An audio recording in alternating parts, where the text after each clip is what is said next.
and welcome to the Football Diary podcast and this mini-series where I'll be previewing some of the biggest sides in Serie A ahead of the kick-off of the domestic campaign this weekend. My name is Miles, and in this episode I'll be looking at Atalanta. Now, while you're with me, if you wouldn't mind subscribing to the channel, it really helps us in our growth, and we'll be covering much more football content for the season ahead. So Gasparini's side will be looking to kick on from their 5th place finish last season and get themselves back into the Champions League. And they'll have to do so with a massively changed attacking line. One of the biggest stories coming out of Atalanta this summer, of course, was the sale of Rasmus Højlund to Manchester United.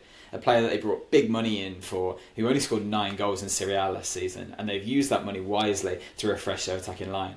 As well as, of course, Duvan Zapata looks like he's moving on to Roma as well. So they've acted quickly in the market, bringing Scamacca in from West Ham, who obviously was wanted by Inter Milan as well, so that seems like a really smart bit of business from them.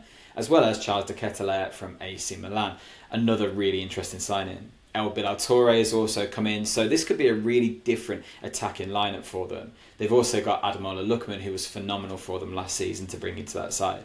So really interested to see how particularly Scamacca and de Ketelaere play together, because we know that Scamacca's best football at Sassuolo came when he was playing with Raspadori, so he'll be looking to form a new partnership, of course. I imagine Charles de Ketelaere will end up playing out wide instead on that right hand side, but it'll be interesting to see what the dynamic of this team is. Now, they've been really wise in this transfer market, in my opinion. They've lost a few other players, which is interesting. Joachim Mele has moved on, for example. They brought in Kolasinac on a free transfer to kind of refresh the fullback position.